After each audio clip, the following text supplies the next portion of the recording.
Morning. Morning. Thanks for joining us. Welcome, everyone. Thank you so much for joining us today for another meeting here at Growing Healthy People for Pittsburgh.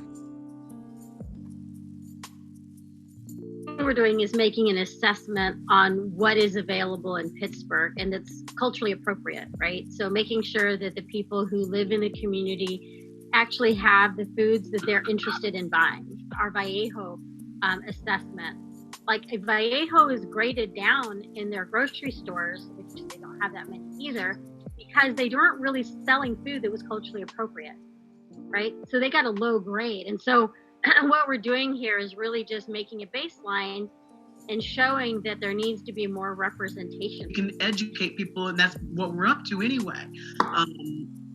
That's a huge piece of education. That's a cultural change, and cultural changes are extremely difficult. And that's what we're up to. Yeah, and it's very hard. People rush out, and I mean, I don't know what it's like to go in a grocery store and look around and know I can't have stuff. I've been fortunate, but for people who go into grocery stores and know they can't buy it, when they get the money to go in there and buy everything they can, they do it. And so that's that is part of the education, to help people with meal planning, help them with shopping and all of that.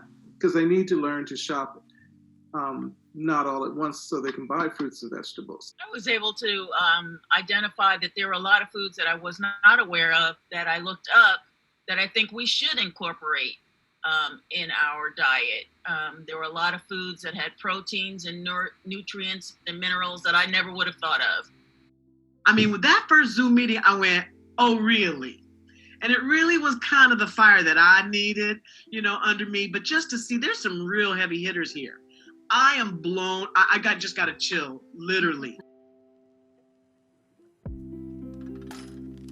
Our community is extremely diverse, and sometimes it's hard to hear things the way they are, right? And so as we are challenging ourselves to adopt new ways of thinking and new ways of living, I think that authenticness will really help move folks in our community. And so I challenge myself to do that, and you guys inspire me to do that. So we work with farmers, and then I'm actually in the watershed side of things, so I work with creeks.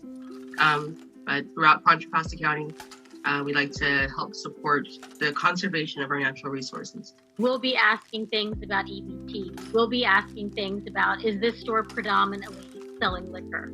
Because what we found in our work is that liquor stores and convenience stores are actually masquerading as grocery stores. And we want to make sure we call that out and we know it for what it is. As we make this transition towards the future that we want, which is healthy food access, I'm just thinking about some of these like liquor stores and corner stores. They're owned predominantly by Black or Black and Brown community members, and some of those are folks that I know are uncles that work at those stores. And so, as we make this transition and want to replace those liquor stores and corner stores with healthy food, how do we make sure that those folks that rely on that livelihood are also supported? And so I think that's going to be some pushback that we're going to get in this space, and how do we navigate that and make sure that everyone's kind of included in the conversation is something that I'm thinking about. So my name is Jasmine Cisneros.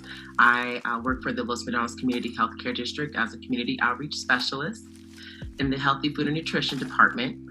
With that, I oversee the community garden and have the opportunity to run many pilot programs, including the Garden Academy, where we do kids gardening, and also offer classes taught by our UC Master Gardener, Shauna Anderson, who did have the opportunity to join us today. So I got my start in the Amherst Community Garden. My perspective was of a mom who wanted to provide fresh food access to my child and to other families here in the area. We were able to have classes in the garden weekly. Once a week, we would talk about, the relationship with birds and the bees, and how they really help to bring our fruit here. And another thing that we really emphasized in the class was the importance of locally grown food. The kids were amazed to hear that a lot of their food gets here on trucks.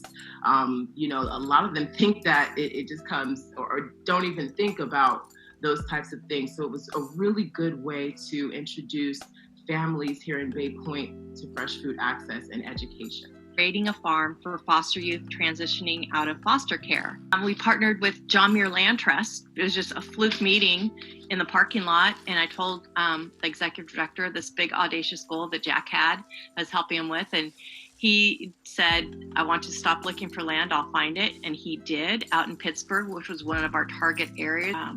We broke ground about a year ago, I guess. We now have 9 apprentices on the farm before they leave the farm, of meeting these different groups that can provide jobs afterward or financial instruction. There's a place in Berkeley that we're working with. So we've kind of shifted from the build out of the farm and to now just building a stronger program for the youth. Can't wait to get over to Ray Hart. So trying to build a community of healthy artists where people can be not only like improve their own personal health, but they feel connected to their community. And when you create this space, the goal is like where, each person start having these organic conversations about the environment, about these other health issues.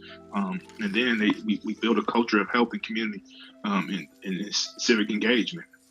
So like, if there's things that in the world that these people, when we're gathering and we're exercising or whatever, like these are like-minded folks. So these conversations about civic engagement, things that we see wrong in the world, those conversations will happen organically, and then we can kind of make change.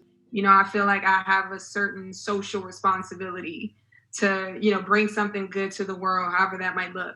Now we all see what happens when you plant seeds. And I think that goes for everything that we've learned today. I think this is an opportunity for us to take what we've learned, share what we've learned. I will be sharing your video, Jasmine, and having some really uncomfortable conversations with some of the people I love about some of the decisions that we're making. And again, it's on us to change our community and to build a sustainable community and to educate our young people about the options that they have. And so I just want to thank everyone for their participation. Again, Elise, great job. Karen, again, thank you. Great job. Lauren, thank you for your support. And everyone else, thank you. And that was my musical contribution.